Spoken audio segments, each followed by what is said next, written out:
sa umaga, balita'y di maganda.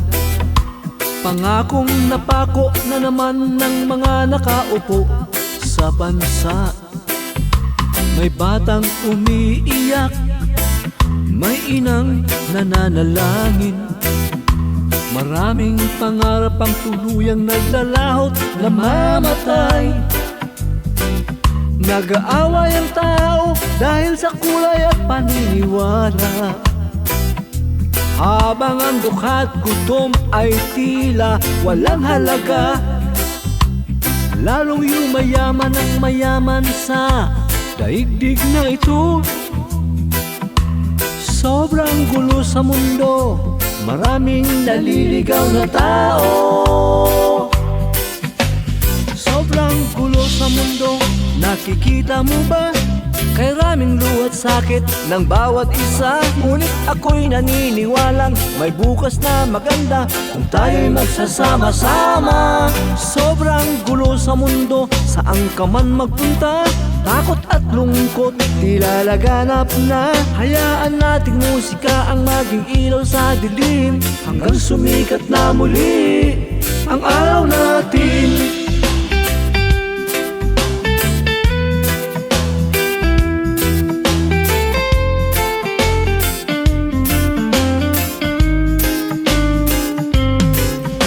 Araw-araw ang balita'y puno ng trahedya. Habol ay kapangyarihan na limutan ng awa. Sa gitna ng unos may apoy pang nagniningning. Munting kabutihan ay kayang baguhin ng damdamin. Magkapitbahay ay nagtutulungan sa panahon ng bagyo. Naghahati ng biyaya at pag-asa sa bawat tao. Espiritong kayang magpagaling ng sugat sa puso at tinig. Sobrang gulo sa mundo, nakikita mo ba?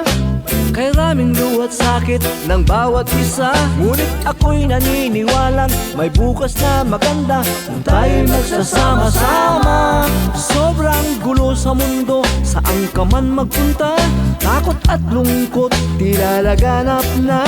Hayaan nating musika ang maging ilaw sa dilim, hanggang sumikat na muli ang araw natin.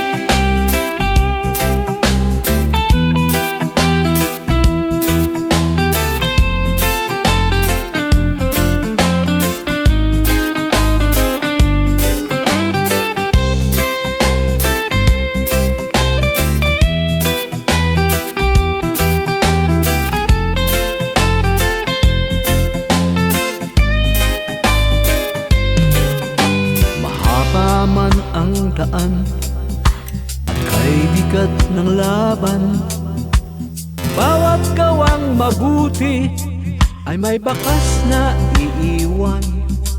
Hindi natin kailangan ang galit at pagkakahati. Maari tayong gumawa ng maliwanag na bukas muli. Itaas ang iyong tinig para sa tama at hustisya. Maghasik ng kabutihan saan ka man magpunta. Mas matatag tayo kapag nagkakaisa. Pinagbubuklod ng pag-ibig at pag-asa. Sobrang gulo sa mundo, nakikita mo ba? Kay raming luhat sakit ng bawat isa. Ngunit ako'y naniniwalang may bukas na maganda kung tayo'y magsasama-sama. Sobrang gulo sa mundo, saan ka man magpunta, takot at lungkot tila laganap na. Hayaan nating musika ang maging ilaw sa dilim, hanggang sumikat na muli ang araw natin. Sobrang gulo sa mundo ngayon, sobrang gulo sa mundo ngayon, sobrang gulo sa mundo ngayon.